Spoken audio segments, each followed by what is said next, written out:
उड़ान तो भरना है चाहे कई बार गिरना पड़े, सपनों को पूरा करना है चाहे खुद से लड़ना पड़े। मतलब आपने अपने लिए जो संकल्प लिया है उसको आपको पूरा करना है। इस रास्ते में असफलताएं भी आएंगी, आपको घबराना नहीं है, निरंतर प्रयास करते रहना है। आइए इसी क्रम में हम लोग महत्वपूर्ण सीरीज को देखें। यहां देखिए पहला प्रश्न दिया गया है, प्रतिवर्ष गरीबी उन्मूलन के लिए अंतरराष्ट्रीय गरीबी दिवस कब मनाया जाता है? विकल्प हमारे जो दिए गए हैं, पहला 13 अक्टूबर, दूसरा 11 अक्टूबर, तीसरा 17 अक्टूबर, चौथा 16 अक्टूबर। यहां जो हमारा सही विकल्प होगा दोस्तों, प्रतिवर्ष 17 अक्टूबर को अंतरराष्ट्रीय गरीबी दिवस के रूप में मनाया जाता है। अगर हम बात करें हाल ही में हमने अक्टूबर माह के महत्वपूर्ण दिवसों को देखा है, तो इस सीरीज में जो दिया गया है उसको देखें। 13 अक्टूबर की बात करें तो विश्व दृष्टि दिवस, विश्व दृष्टि दिवस के रूप में मनाया जाता है 13 अक्टूबर को। अगर बात करें 11 अक्टूबर की दोस्तों, तो आपको जरूर याद रखना है अंतरराष्ट्रीय अंतरराष्ट्रीय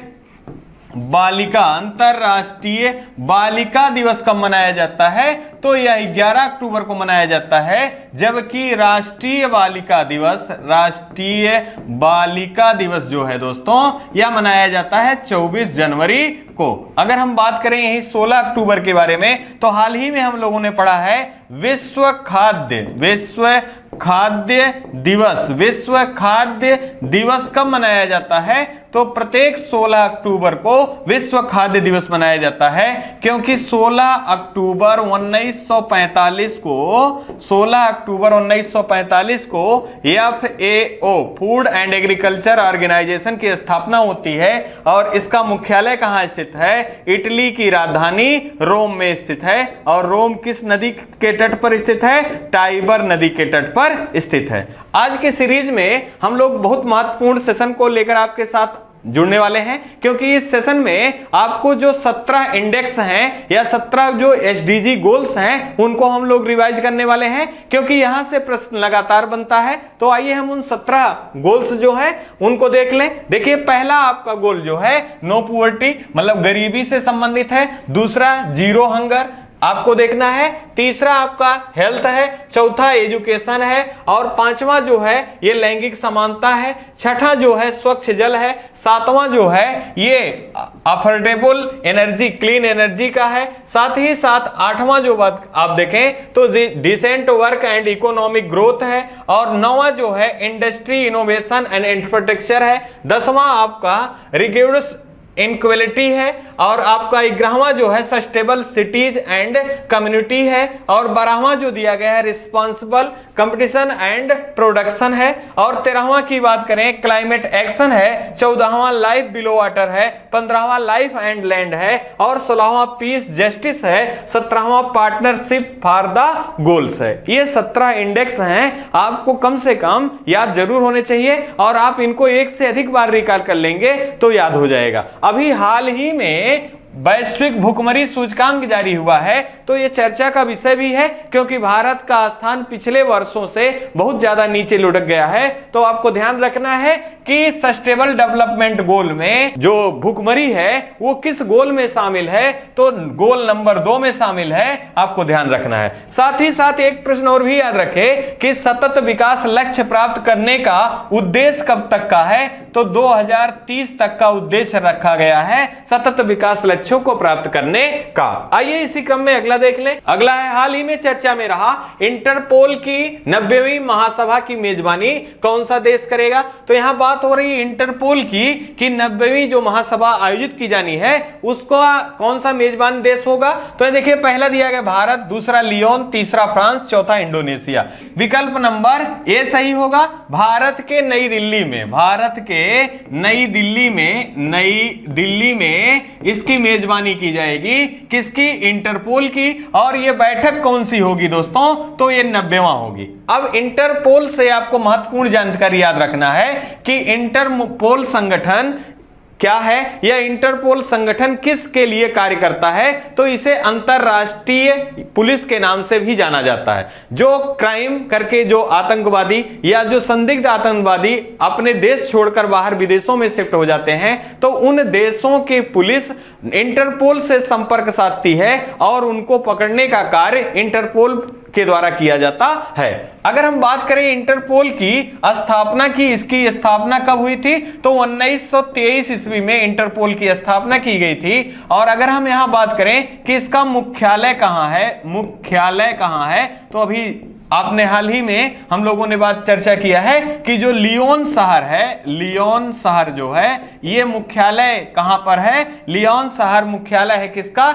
इंटरपोल का। और ये शहर किसका है, फ्रांस का शहर है। कहां का शहर है, फ्रांस का शहर है लियोन। आपको ध्यान रखना है कि इंटरपोल की 90वीं बैठक कहां आयोजित की जाएगी, भारत के नई दिल्ली में आयोजन किया जाएगा। और ये इंटरपोल की स्थापना कब की गई थी, 1923 ईस्वी में। मुख्यालय कहां स्थित है, लियोन में। और लियोन कहां संबंधित है, फ्रांस से संबंधित है। अगर हम बात कर लें कुछ महत्वपूर्ण जानकारी से संबंधित, सम्मेलन से महत्वपूर्ण जानकारी के रूप में, तो जापान में क्वाड देशों की चौथी बैठक, जापान में क्वाड देशों की चौथी बैठक कहां बुलाई गई, तो जापान की राजधानी टोक्यो में बुलाया गया। जबकि पांचवी की बात की जाए दोस्तों, तो पांचवी ऑस्ट्रेलिया में बुलाई जाएगी। आपको ध्यान रखना है। अगर हम यहां बात करें इंडोनेशिया की, तो G20 देशों की 2022 की बैठक कहां बुलाई गई थी, तो इंडोनेशिया में बुलाया गया था। जबकि 2021 का इटली में और 2023 का कहां बुलाया जाएगा, तो यह भारत में इसका आयोजन किया जाएगा। आपको ध्यान रखना है। और भारत के किस राज्य में, तो जम्मू कश्मीर राज्य में इसका आयोजन किया जाएगा। और इसके शेरपा कौन होंगे,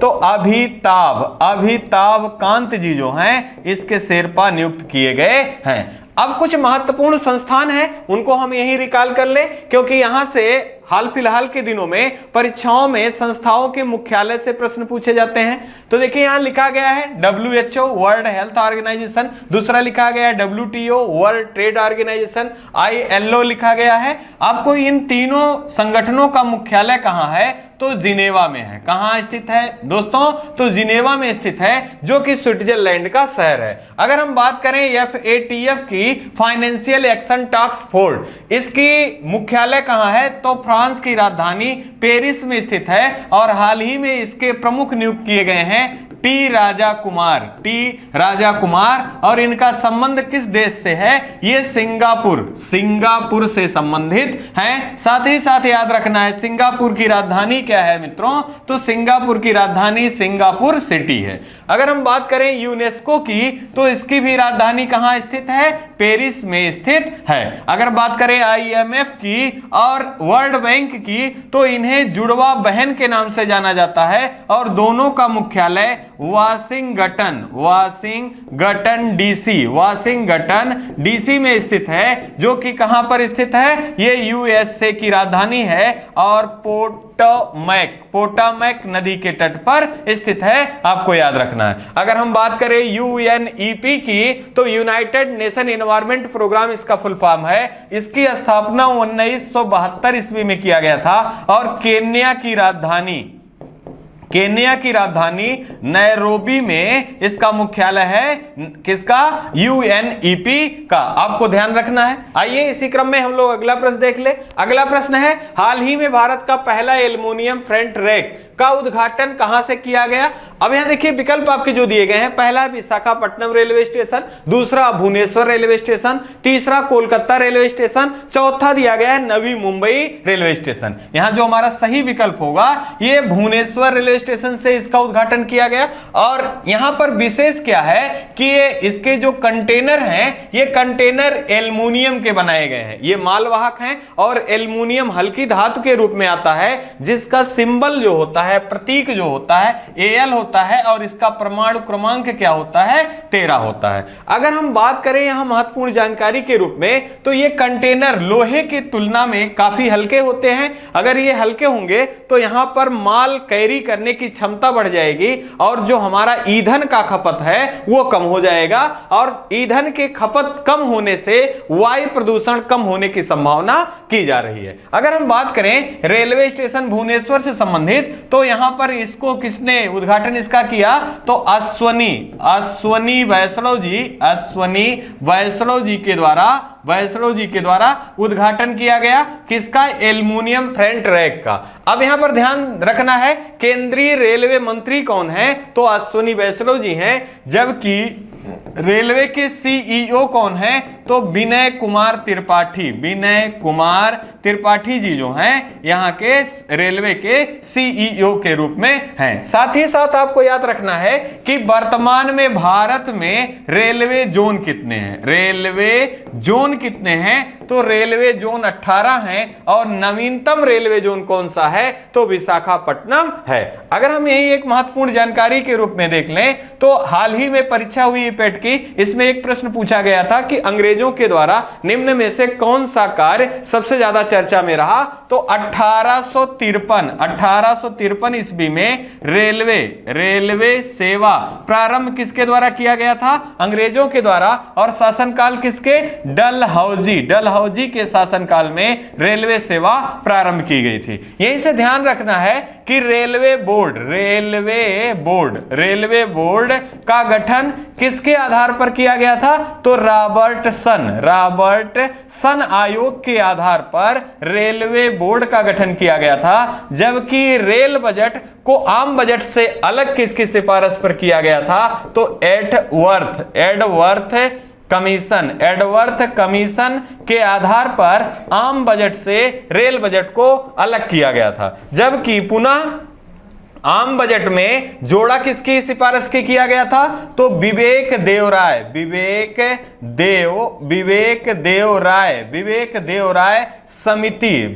देवराय समिति के आधार पर रेलवे बजट को आम बजट के साथ जोड़ा गया। आपको ध्यान रखना है यहीं से कि भारत के द्वारा कितने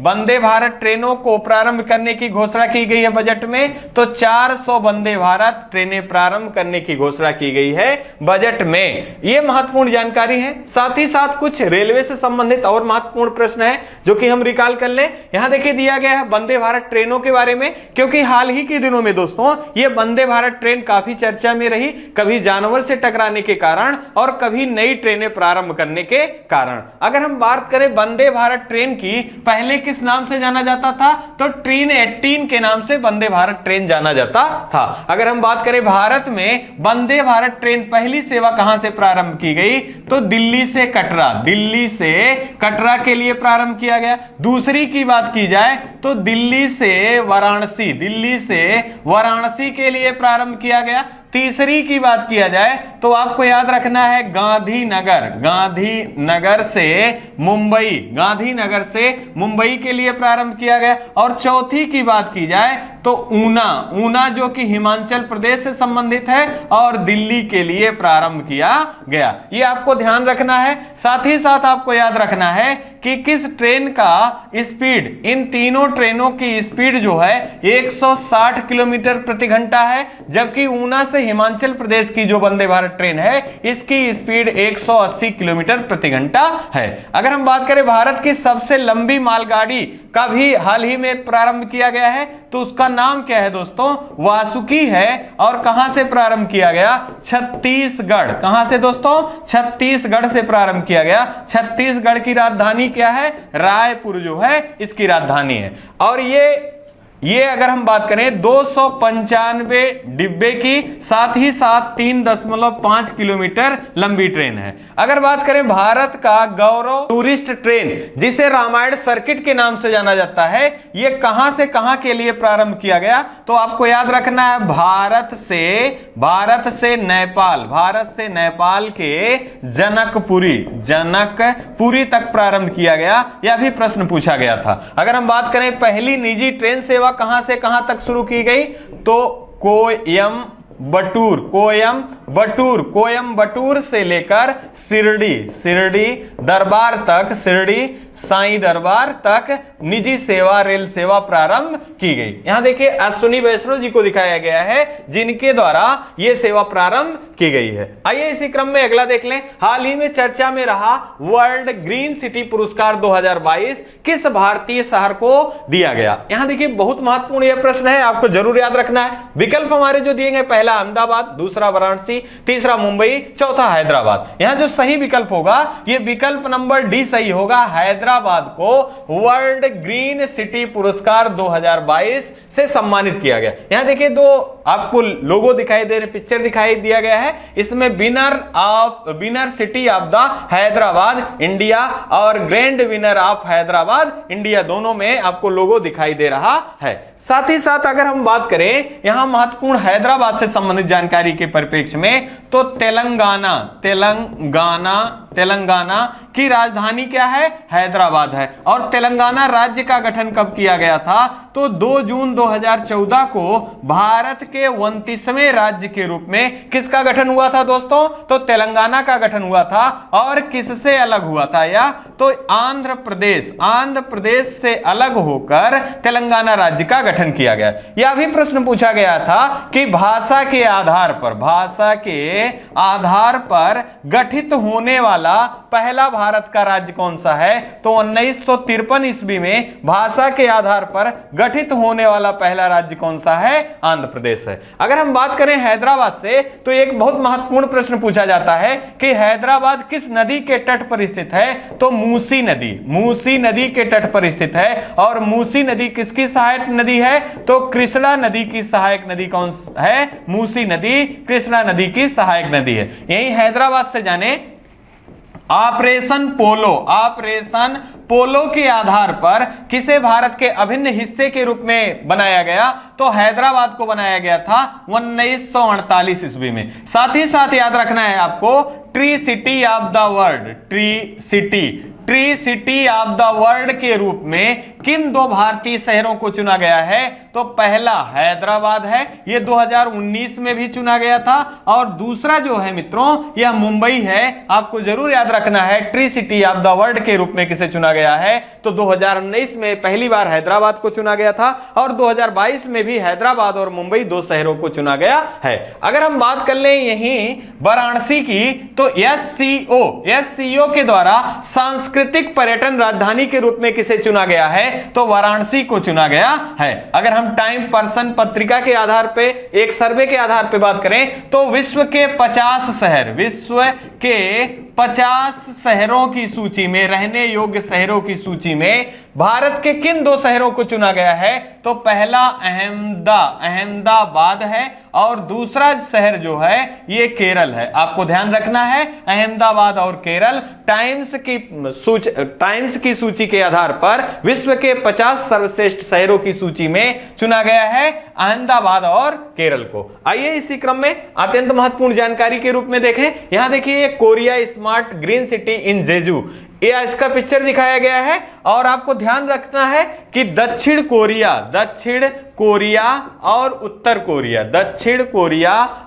उत्तर कोरिया के विभाजित करने वाली रेखा का क्या नाम है? तो दक्षिण कोरिया और उत्तर कोरिया को विभाजित करने वाली समांतर रेखा 38वीं समांतर रेखा है। कौन सी है? 38वीं समांतर रेखा है। जबकि उत्तरी वियतनाम और दक्षिणी वियतनाम को अलग करने वाली समांतर रेखा का नाम जो है वो 17वीं समांतर रेखा है। और 49वीं समांतर रेखा आपको ध्यान रखना है यूएसए और कनाडा के मध्य में है। आपको ध्यान रखना है, ये अत्यंत महत्वपूर्ण प्रश्न है, कई बार परीक्षाओं में पूछे गए हैं। आइए इसी क्रम में अगला देख लें। हाल ही में पीएम किसान सम्मान सम्मेलन 2022 का आयोजन कहां से किया गया? अब यहां देखिए पहला दिया गया है नई दिल्ली, दूसरा गांधीनगर, तीसरा शिमला, चौथा चेन्नई। मतलब आपसे प्रश्न पूछा जा रहा है कि पीएम किसान सम्मान सम्मेलन जो कि 2022 का कहां से प्रारंभ किया गया? तो ये नई दिल्ली से प्रारंभ किया गया। अब कब किया गया? तो 17 अक्टूबर को इसका आयोजन किया गया नई दिल्ली में। यहां से कुछ महत्वपूर्ण जानकारियां आपको जरूर याद रखना है। इसी सम्मेलन के द्वारा किसान सम्मान पीएम किसान सम्मान निधि, किसान सम्मान निधि की जो किस्त है इसको भी जारी किया गया। और ये कब से प्रारंभ किया गया है पीएम किसान सम्मान निधि, तो आपको याद रखना है 24 फरवरी 2019 को गोरखपुर से इस योजना को प्रारंभ किया गया। और प्रत्येक किसान को 2000 की 3 किस्तें वर्ष भर में 6000 रुपए अनुदान देना इसका लक्ष्य है। अगर हम बात करें यहां महत्वपूर्ण जानकारी से संबंधित, तो इसी 17 अक्टूबर को प्रधानमंत्री नरेंद्र मोदी जी द्वारा एक नई योजना भी लॉन्च की गई। उसका नाम है एक भारत एक उर्वरक। कहां से प्रारंभ किया गया, तो ये नई दिल्ली से प्रारंभ किया गया और पीएम किसान सम्मान सम्मेलन 2022 से। एक भारत एक उर्वरक का यहां आशय क्या है, तो यूरिया की पहुंच को नॉर्मल किसानों या सामान्य जो किसान है कृषकों तक पहुंचाने के लिए एक भारत एक उर्वरक का यहां पर कार्यक्रम प्रस्तुत किया गया। इसका उद्देश्य क्या है, तमाम सारे यूरिया की जो कंपनियां हैं वो अपने नाम से अलग अलग रेटों पर अपने यूरिया को किसानों तक पहुंचाती हैं या बेचती हैं। तो इसका उद्देश्य यह है कि एक भारत में जो उर्वरक है उसका एक ही हो और उसका नाम क्या रखा गया है, भारत ब्रांड जो है इसका नाम है। और इसका ही सारे जो उर्वरक हैं एक ही नाम से यूरिया के दिए जाएंगे जिसका नाम क्या है, भारत ब्रांड। अगर हम बात कर लें यहां से महत्वपूर्ण जानकारी के रूप में, तो एक पत्रिका भी यहां पर प्रारंभ किया गया। इसका नाम है इंडियन एज। आपसे प्रश्न पूछा जा सकता है कि इंडियन एज पत्रिका का शुभारंभ कहां से और किसके द्वारा किया गया, तो प्रधानमंत्री नरेंद्र मोदी जी द्वारा किया गया। और कहां से, दिल्ली से किया गया। और यह कब किया गया, तो आपको याद रखना है पीएम किसान सम्मान सम्मेलन के दौरान किया गया, जहां पर एक भारत एक उर्वरक का भी प्रारंभ किया गया। और यूरिया की उपलब्धता को यह सुनिश्चित कराना नॉर्मल जो किसान वर्ग हैं उनके लिए इसका मुख्य उद्देश्य है। और ब्रांड कौन सा रखा गया, भारत ब्रांड रखा गया। अब हाल ही में हम लोगों ने पढ़ रखा है नैनो यूरिया से संबंधित। तो आपको यहां देखना है कि नैनो यूरिया का संयंत्र सबसे पहले भारत में कहां लगाया गया था, तो कलोल गुजरात। कहां लगाया गया था, कलोल गुजरात में नैनो यूरिया का सबसे पहला संयंत्र लगाया गया था। और हाल ही में उत्तर प्रदेश में नैनो यूरिया संयंत्र लगाए जाने की घोषणा की गई है। तो कहां किया गया है, ये फूलपुर, जो कि उत्तर प्रदेश इलाहाबाद से संबंधित है। और आपको याद रखना है आंवला जो कि बरेली से संबंधित है। इन दो जगहों पर नैनो यूरिया के दूसरे संयंत्र लगाए जाने की घोषणा की गई है। अब जैसा कि बात हो रहा है यूरिया की, तो आपको एक महत्वपूर्ण प्रश्न के रूप में याद रखना है यूरिया का फार्मूला क्या है, तो NH2CO NH2 का फार्मूला जो है ये यूरिया का फार्मूला है। और प्रयोगशाला में पहला कार्बनिक यौगिक कौन सा बनाया गया था, तो यूरिया जो है प्रयोगशाला में पहला कार्बनिक यौगिक के रूप में बनाया गया था। और किसके द्वारा, बोहलर के द्वारा यह पहला कार्बनिक यौगिक बनाया गया था। आपको याद रखना है। अगर हम बात करें गांधीनगर की, तो आपको याद रखना है गांधीनगर में डेफ एक्सपो 2022 का आयोजन कहां किया जाएगा, तो ये गांधीनगर में इसका आयोजन किया जाएगा। अगर हम यही बात करें शिमला की, तो आरोहण फोर इसका आयोजन कहां किया गया, तो शिमला में किया गया। और 44वां शतरंज ओलंपियाड का आयोजन कहां किया गया, तो तमिलनाडु की राजधानी चेन्नई में किया गया है। आइए इसी क्रम में हम लोग एक चित्र के माध्यम से देखें। यहां देखिए दिया गया है खुशहाल किसान समृद्ध भारत। और इसका एकमात्र उद्देश्य है कि जो यूरिया की पहुंच है उसको किसानों तक सरलता से पहुंचाना, और एक भारत और एक उर्वरक इसका उद्देश्य है। साथ ही साथ इसी क्रम में आपने देखा है एक देश एक राशन कार्ड, एक देश एक राशन कार्ड, यह भी योजना प्रारंभ की गई है। और हाल ही में 36वां राज्य कौन बना है, तो ये असम राज्य जो है ये 36वां राज्य बना है एक देश एक राशन कार्ड लागू करने वाला। अगर हम बात करें एक देश एक टैक्स किससे संबंधित है, तो आपको याद रखना है जीएसटी, गुड सर्विस टैक्स जो है ये एक देश एक टैक्स से संबंधित है। और जीएसटी दिवस कब मनाया जाता है, 1 जुलाई को जीएसटी दिवस मनाया जाता है। और इसे किस संविधान संशोधन के द्वारा लागू किया गया था, 101वां संविधान संशोधन। और किस समिति की सिफारिश पर, विजय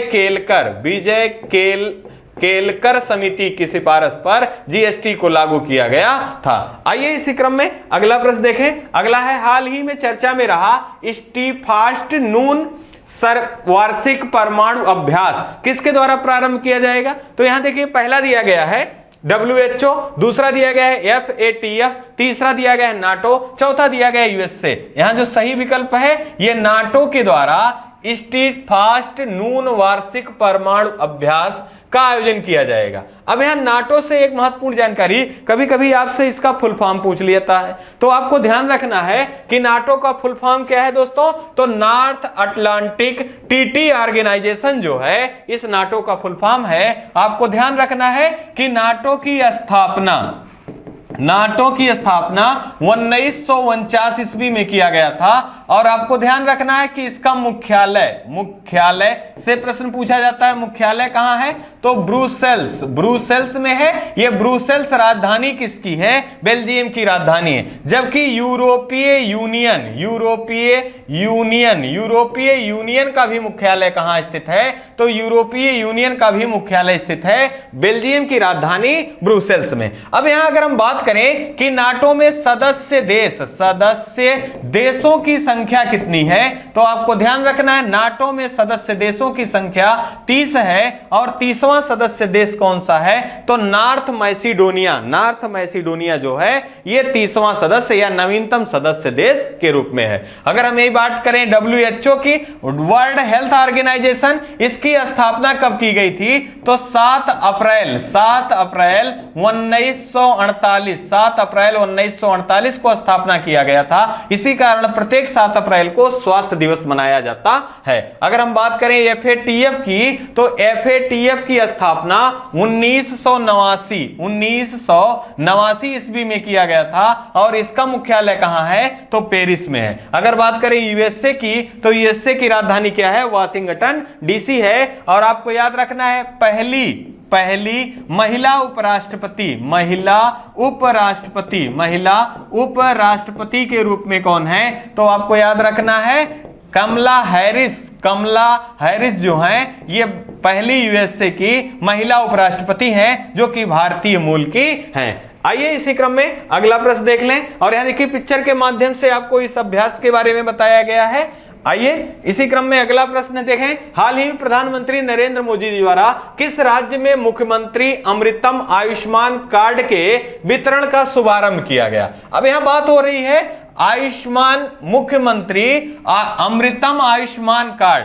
तो हमारे विकल्प जो दिए गए हैं, पहला दिया गया है पंजाब, दूसरा हरियाणा, तीसरा उत्तर प्रदेश, चौथा गुजरात। यहां जो सही विकल्प होगा, विकल्प नंबर डी सही होगा। गुजरात राज्य में प्रधानमंत्री नरेंद्र मोदी जी द्वारा मुख्यमंत्री अमृतम आयुष्मान कार्ड वितरण का ऑनलाइन शुभारंभ किया गया। अगर हम बात करें गुजरात की, तो गुजरात की राजधानी क्या है, गांधीनगर है इसकी राजधानी है। साथ ही साथ यहाँ के मुख्यमंत्री कौन है, तो भूपेश भाई यहाँ के मुख्यमंत्री हैं। भूपेश भाई पटेल यहाँ के मुख्यमंत्री हैं। और अगर हम बात करें राज्यपाल की, तो आचार्य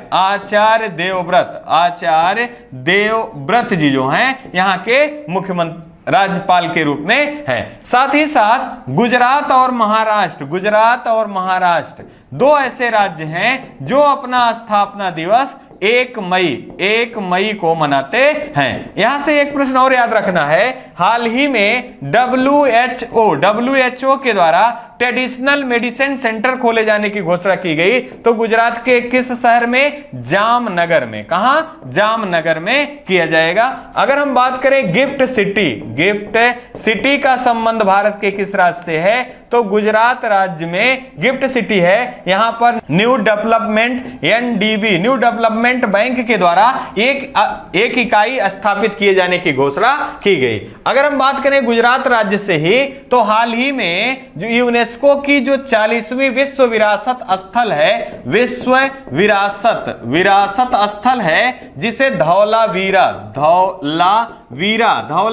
के नाम से जाना जाता है, यह किस राज्य से संबंधित है? तो गुजरात राज्य से संबंधित है। साथ ही साथ लोथल जो कि हड़प्पा सभ्यता का पोत स्थल के रूप में जाना जाता था, यहां पर समुद्री संग्रहालय स्थापित किए जाने की घोषणा की गई है। तो लोथल किस राज्य से संबंधित है? यह गुजरात राज्य से संबंधित है। अब यहां बात हो रहा था मुख्यमंत्री अमृतम आयुष्मान कार्ड का, तो आपको ध्यान होगा कि मुख्यमंत्री जन आरोग्य योजना और इसी को आयुष्मान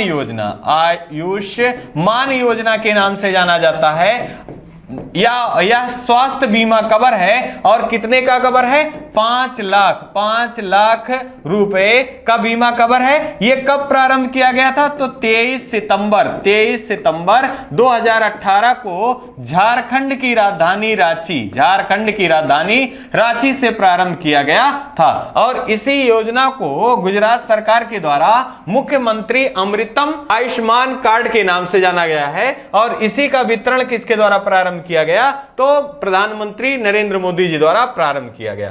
अब यहां देखिए हरियाणा दिया गया है, तो आपको याद रखना है हाल ही में परफॉर्मेंस इंडेक्स आया है। तो परफॉर्मेंस इंडेक्स में बड़े राज्यों की सूची में पहले स्थान पे कौन है? तो हरियाणा बड़े राज्यों की सूची में पहले स्थान पे है। जबकि छोटे राज्यों में अगर बात करें तो इसमें सिक्किम जो है यह पहले स्थान पर है। अगर हम बात करें पंजाब की, तो पंजाब को 5 नदियों की भूमि के नाम से भी जाना जाता है। आइए इसी क्रम में यहां देखिए एक महत्वपूर्ण जानकारी के रूप में पिक्चर के माध्यम से दिया गया है। प्रधानमंत्री श्री नरेंद्र मोदी जी द्वारा वीडियो कॉन्फ्रेंसिंग के माध्यम से गुजरात में प्रधानमंत्री जन आरोग्य योजना, इसी को यहां मुख्यमंत्री अमृतम योजना आयुष्मान कार्ड के रूप में जाना जाता है, इसी का क्या किया गया है? शुभारंभ किया गया है। आइए इसी क्रम में अगला देख लें। हाल ही में केंद्र सरकार के द्वारा कितनी पर्याप्त अध्ययन सामग्री तैयार करने के लिए कितने भाषा केंद्र की स्थापना किया जाएगा? यहां पूछा जा रहा है केंद्र सरकार के द्वारा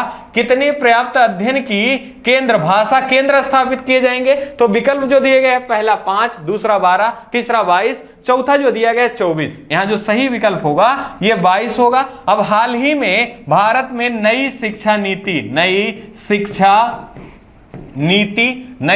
नीति जारी की गई है। तो आपको याद रखना है कि नई शिक्षा नीति कब लागू किया गया? तो 2020 में। और आपको ध्यान रखना है किसकी सिफारिश पर या किस आयोग की सिफारिश पर? कस्तूरी रंगन आयोग की सिफारिश पर नई शिक्षा नीति का गठन किया गया। पहले शिक्षा नीति कब बनी थी? तो 1986 ईस्वी में पहली शिक्षा नीति बनी थी, और 34 वर्षों के बाद पहली बार संशोधन किया गया और नई शिक्षा नीति लागू किया गया। यहां से पूछा जाता है कि प्राइमरी स्तर पर नई शिक्षा नीति लागू करने वाला पहला राज्य कौन सा है? तो ये उत्तराखंड है। कौन है दोस्तों? उत्तराखंड है। जबकि उच्च स्तर की बात की जाए तो ये गोवा होगा।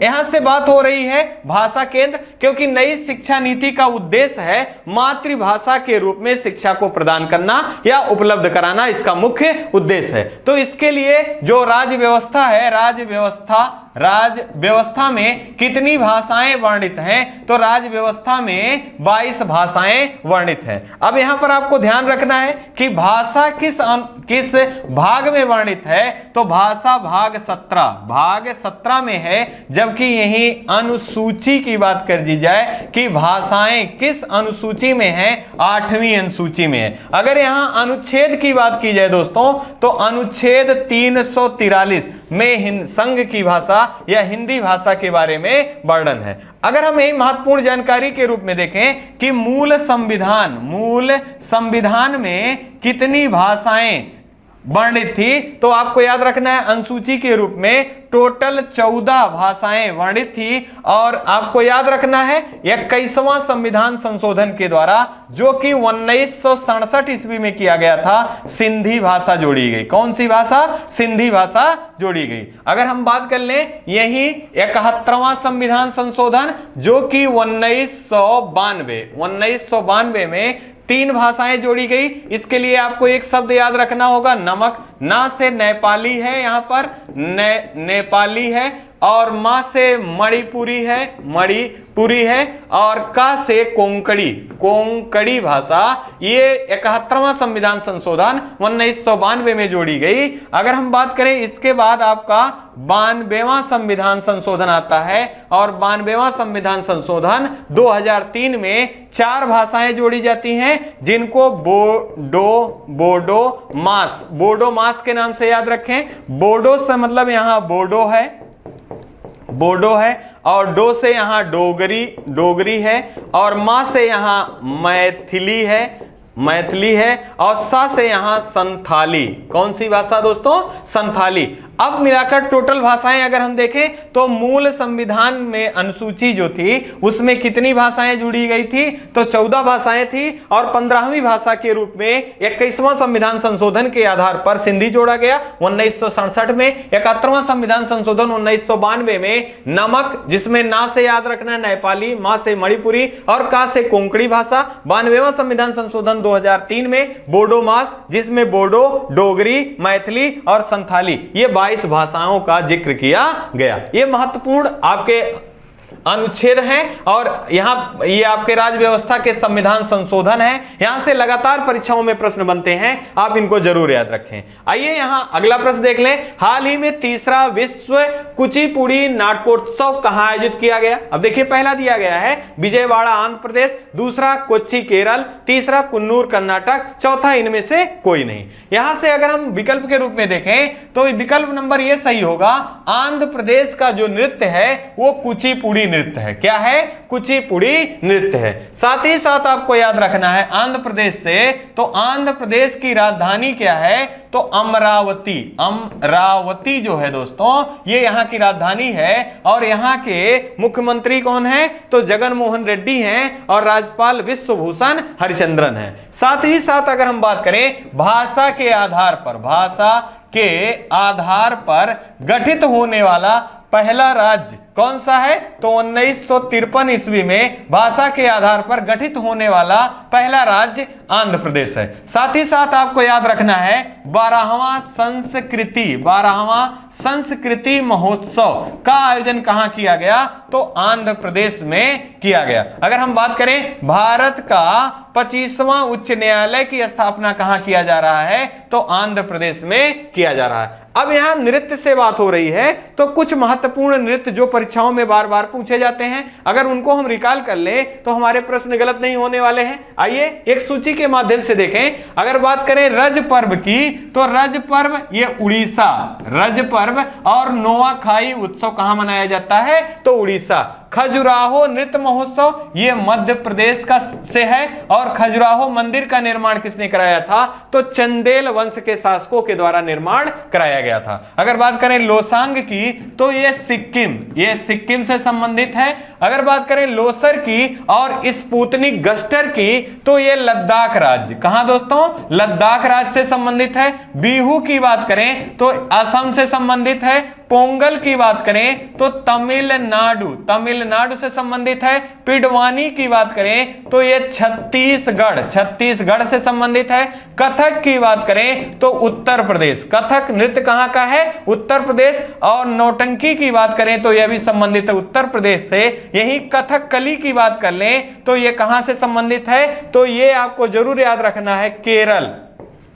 कथकली, मोहिनी अट्टम ये कहां से संबंधित है? केरल से। और गरबा नृत्य ये कहां संबंधित है? गुजरात राज्य से संबंधित है। नवरात्रि के समय नाच किया जाने वाला ये नृत्य है। और जल्लीकट्टू की बात करें तो ये तमिलनाडु राज्य से संबंधित है। इसी तरह से आपको याद रखना है सिग्मो महोत्सव कहां से, आपको गोवा से। अगर बात करें यहां महत्वपूर्ण जानकारी के रूप में हरेला उत्सव, तो ये छत्तीसगढ़, हरेला उत्तराखंड और हरेली जो है ये छत्तीसगढ़ से संबंधित है। आपको ये सारे महत्वपूर्ण उत्सव हैं, आपको ध्यान रखना है। आइए इसी क्रम में इस सेशन के लास्ट प्रश्न को देखें। हाल ही में दिलीप महानलोविस का निधन हो गया, इनका संबंध किससे था? मतलब पूछा जा रहा है कि दिलीप महानलोविस जी का निधन हो गया, निम्न में से ये किस क्षेत्र से संबंधित थे? पहला राजनीतिक थे, दूसरा चिकित्सक थे, तीसरा समाज सेवी थे, चौथा खिलाड़ी थे। यहां पर आपको ध्यान रखना है विकल्प नंबर बी सही होगा, ये चिकित्सक थे। और आपने एक सस्पेंशन, एक घोल का नाम सुना होगा, ORS, इसका फुल फॉर्म है ओरल रिहाइड्रेशन सॉल्यूशन। इसका फुल फॉर्म है ORS, ओरल रिहाइड्रेशन सॉल्यूशन। इसको किसने खोजा था? तो दिलीप महानलोविस के द्वारा इसका खोज किया गया था। और यह उपयोगी हैजा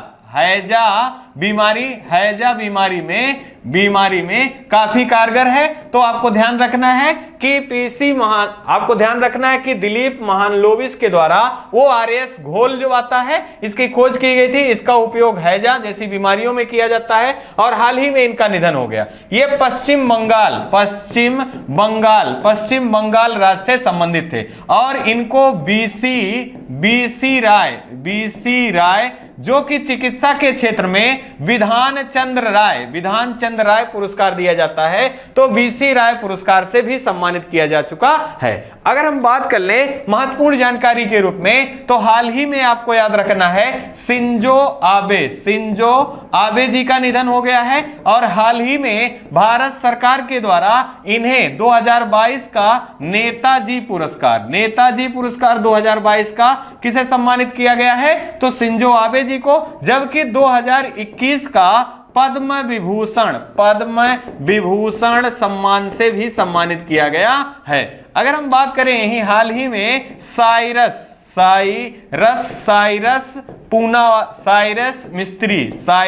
मिस्त्री का कार एक्सीडेंट के द्वारा मृत्यु हो गया। आपको ध्यान रखना है ये टाटा समूह के सबसे कम उम्र के CEO के रूप में कौन रहे हैं? साइरस मिस्त्री। अगर हम बात करें हाल ही में बिपिन चंद्र